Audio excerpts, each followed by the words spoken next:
импровац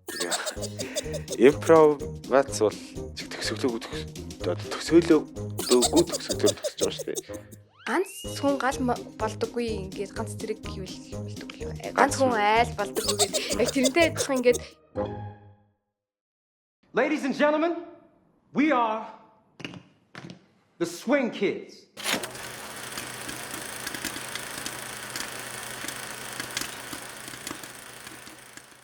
Өглөөдөр орой мэндийг хүргэе. Хүүхэд радио 107.5 болон 79.7 дэлгэнээс хүрдэг кино бидний нүдэрийн нэвтрүүлэг маань эхлэхэд бэлэн боллоо.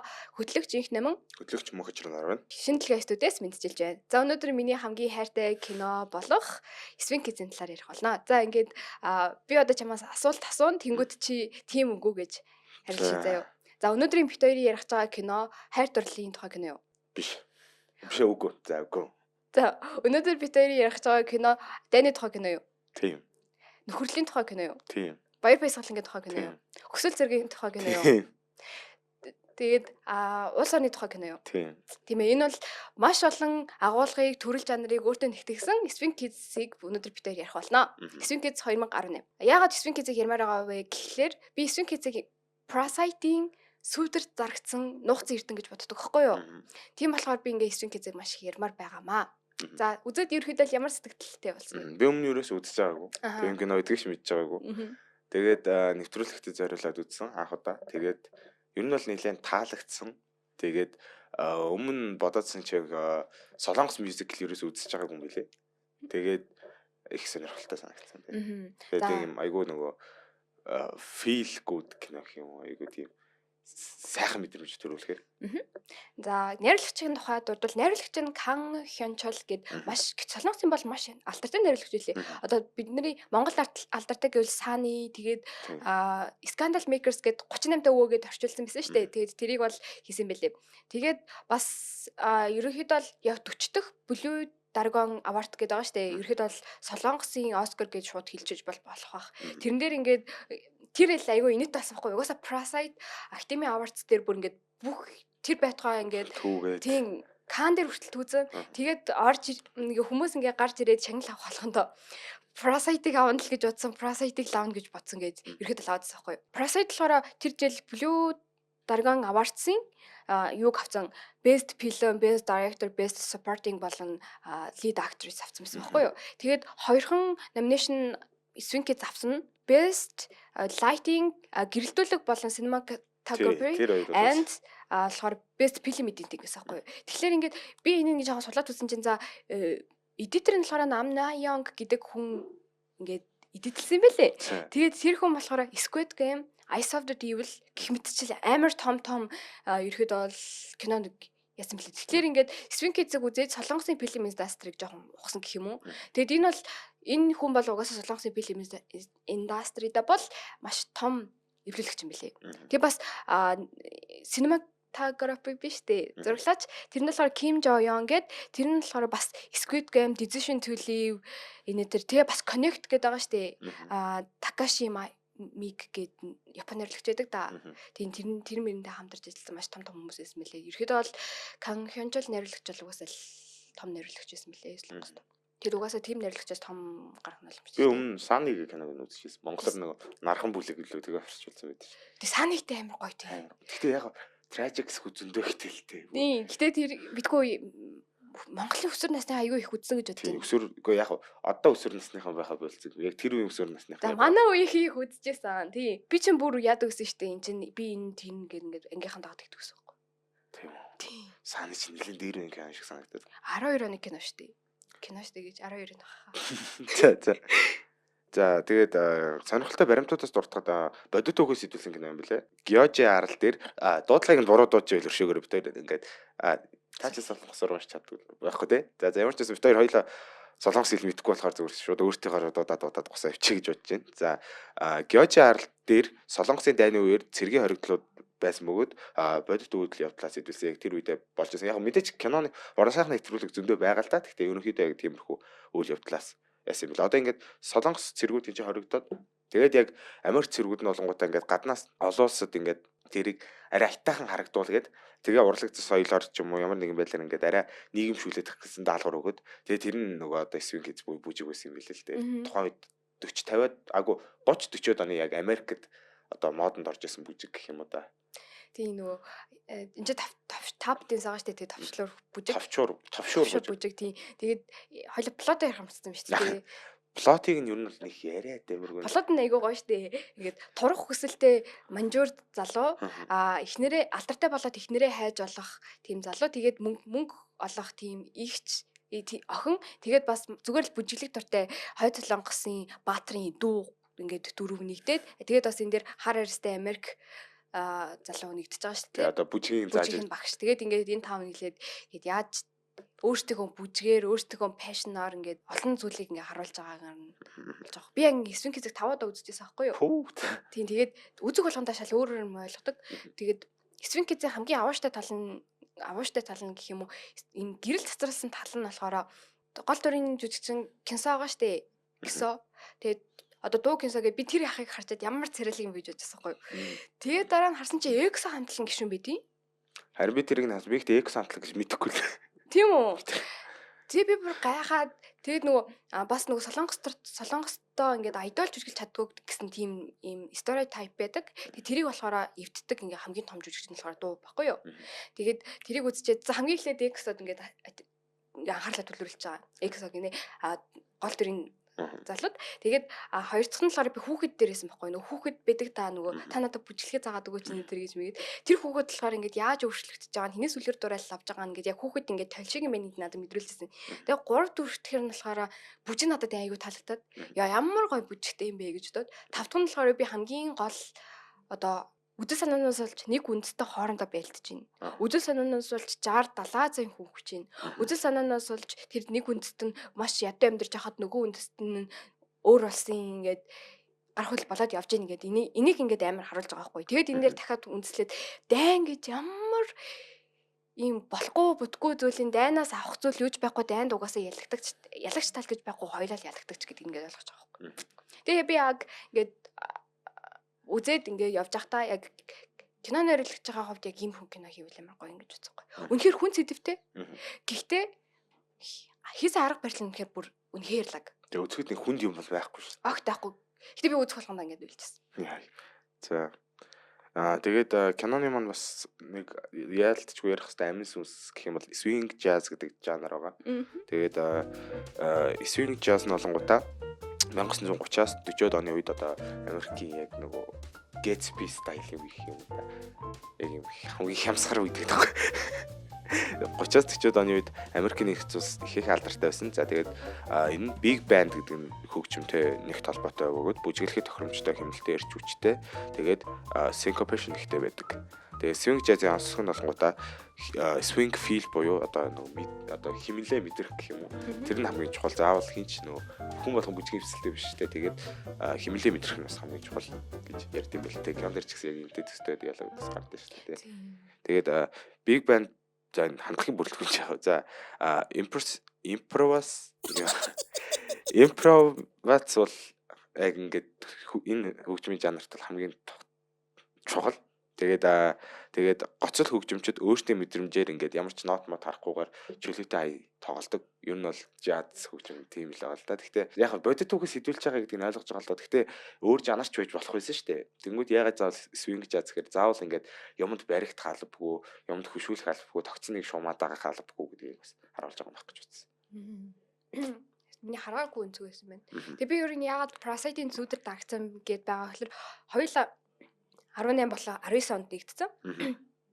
Тэгээд бүр 18 оны 11 сард болоо 12 сард нээлттэйсэн баггүй юу. Тэгэхээр ингээд яг 19 онд тогтсож байгаа. Тэгээд Оскарт мөр гадаадын кино наадмууд ингээд орох боломж ингээд Parasite дугаас ингээд хангацсан. Арай өөр онд нэгдсэн бол энэ бол шал өөр жанрын бол мөн. Гэхдээ би эсвэл тийм over rating хийгээд байгаа юм надад бол бүтлээрээ төгөөс үнэхээр хэлэхэд уучлаарай гэхдээ Parasite-с илүү гэж би боддог. Миний хувь өнцгөөс бол. Parasite яг тухайн үедээ илүү хэрэгтэй кино байсан баг та. Яг тэр үед ч юм болгоод дайн дэжин багтай байсан уу яг нөгөө тухайн үед дутагдж байгаа юмараа нийгмийн давхраг гараад ирцэн. Тэгээд Parasite чинь Parasite бол миний хувьд бас төгс рүү нэлээд өгөх л кино. Parasite төр чи ингээд англи одоо юу зөвхөн дан солонгосоор л яриа яваад байгаа шүү дээ. Swing Kids ч юм болонгууд бас киноных бараг 20-30% англи дээр явж гин үгүй. Тийм баг 20% тий. Би ингэсэн байхгүй эхлээд англи сабтайтлтай үзчихэд. Тэгээд англи сабтайтлтай үз ойлгож байгаа шүү дээ. Тэгвэл дараа нь англи сабтайтл ингээд байхгүй болцоохгүй юу? Одгоо хэлцээ. Тэгээд дан солонгос хэлдэг гусчихгүй юу? Аха. Тэгээд бас яг тэр англиар ярьж байгаа хэсгүүд нь бас үзэхэд нэлээд дөхөмтэй л байсан. Яг ингээд би бодсоохгүй яг шууд солонгос хэл хүн үзэхэд гэхдээ ер нь баг үйл явдал нь гаргачих юм байна да гэж бодоод. Нэр тийм ажил юм шүү. Тийм тэгээд одоо ингээ хойд солонгосын баатар байгаа шүү дээ. Ингээд тэр бас ингээ хувь хүний төртөл ингээд айгүй гарч байгаа шүү дээ. Ингээд хэдий тэр Америк зэрэг ч гэсэн ингээд өөр оронд байгаад байгаа ч гэсэн Америк зэрэг ч гэсэн хүн бас бүжгэнд хайртай тэгээд бас ээжигээ санаж байгаа. Тэгээд бүгд ингээд эх орныхоо төлөө бас зарим нь ингээд brain washed болсон. Тэгэхээр яг ингээд тийм кино бас ингээд амар том пропаганда ер нь урлаг айгүй том пропаганда гэдгийг бас ингээд харуулж өгдөн шүү дээ. Ингээд угаасаа нэг сонин эхлээд ингээд үздэг шүү дээ. Нөгөө өмнөд солонгосын киног үзэж хагаад эдгээр яхалаар юм хийдэг. Бид нар ч гэсэн өөр гоё арт март хийгнэ тэргээд тэгээ угаасаа чоронт байгаа зэргүүд яг ямар байдлаараа гоё жаргалтай байх вэ? Тэрийг ингээд артаар үзүүлж байгаа нь ингээд надад амар сонирхолтой концепт санагдсан. Ер нь ингээд бүгдийг ингээд үзээд явхад ерөөсөө уйдах зав байхгүй. Тэгээд хөгжмийн таашаагаад тийм саундтрекууд надад бүр маш их таалагддаг. Би бүр ингээд Swing Kids-ийн саундтрекийг хин ингээд сонгосон бэ гэдгийг би бүр ингээд тайж үзчихсэн. Гэтэ олддог юм биш үү? Тэрийг яг найруулагчийн шийдэл авах гэж би бодсон. Яг найруулагч угаасаа өөрөө байж магадгүй. Одоо шинэ найруулагчд өөртөө саундтрек сонгох явдал нэлээд их байгаа шүү дээ. Холливуудаас гэх юм бол Джеймс Ганн амар том жишээ байгаа шүү дээ. Бүх кинонуудыг нөгөө 60-70 оны ретро рок дуунуудыг ашигладаг. Тийм нөгөө солонгосын кино солонгосын фильм индастриг нэгтэнд ярьсных одоо хан хянчол найруулагч угаасаа ийм найруулагч хүн байгаа шүү дээ. Тэгээд тэнгууд хажууд нь ингээд Пак Чанук болон Бон Жон-у хоёр ингээд амар том найруулагч байгаа шүү дээ. Олд Боён болон Parasite-ийн найруулагч хоёр. Тэнгууд энэ хоёр маань одоо Пак Чанук болохоор философиор төгссөн. Бон Жон болохоор социологоор төгссөн юм билээ. Бүр Ёнсе. Тэгээд солонгосын хамгийн том 3 сургуулийн нэг нь Ёнсе шүү дээ. Тэгээд за Ёнсе гэдэг сургуулийг төгсөж байхдаа ийм кино клубд ирсээд тэгээ ерөөд бол яаж байсан бэлээ. Тийм үү? Тийм. Тэгээд Пак Чанук найруулагчийн нэг сонирхолтой юм өглөө яагаас ирдэг вэ гэхээр өлсөөс ирдэг гэж байгаа байхгүй юу? Тэгээ яг би яг Пак Чанук найруулагчийн замналыг Пак Чанук гинэ Бон Жон-у найруулагчийн замналыг их дардсан явсан болов гэж бодсон чинь яг бүр яг киноныхоо хамгийн анхны кино нь болохоор нөгөө 100 тонн хог хуцдаггүй гэдэг кино байдаг да. Тэгээд тэр киногоо хийж явахдаа ер нь ингээд бүр ингээд хажуудлынхаа одоо их сургуулийн алюмниагаасаа бүр будаа зээлж иддэг гэсэн. Тэгэхээр ерөөд бол найруулагчдын замнал ерөөд бол дардаа явдаг. Гэхдээ яг тэр будаа зээлдэг хүн одоо хаана явж байгаа ингээд Оскар авч байгаа. Тэгээд ерөөд бол даймаа ингээл таасна. Яна ярих юм байхгүй. Тэгээд Swing Kids-ийн бас төгсгөлийг нь ярьсан бас зүг бах. Ер нь жоохон нилээн трагик төгсгөлөөгүй төгсгөлөөр төгсөж байгаа шүү дээ. Тэгж бодсон надаа. Тийм тэр бол бүр үнэхээр шокинг байсан л та. Шокинг байсан ч гэсэн жоохон бодит амьдралтай төгөхөр байгааз. Нөгөө ганц хүн гал болдоггүй ингээд ганц зэрэг юу болдог лөө. Ганц хүн айл болдоггүй гэдэг. Яг тэрнтэй адилхан ингээд товсгол хийх гээд байгаа шүү дээ. Эсвэл ингээд тэр ямар нэгэн ингээд юм төлөлөөд тэгээд тэрийгэ хийх байгаа ч гэсэн ингээд угаасаа бүтлгүүдж байгааг талаар гарч байгаа байхгүй юу.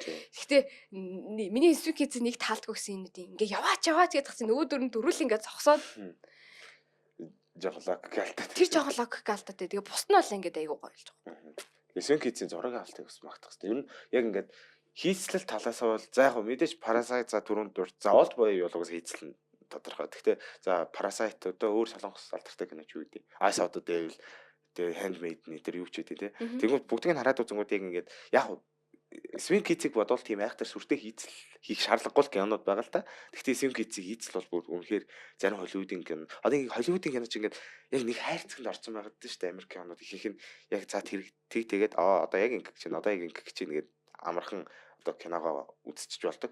Swing Kids бол ерөөсөө тийм биш. Яг ингээд яаж ингэж хийсэн бэ гэмээр нэг тиймэрхүү өсгөдөндөө ихтэй юм шиг санагдсан. Тийм нэг цанаасаа тийм нэг Дайны тухай үзэж байгаагаа бүр угаасаа ингээд шууд мартаад гэхдээ ингээд гинт ингээд дайны хэсэг нь орж ирээд байгаа штэ тий.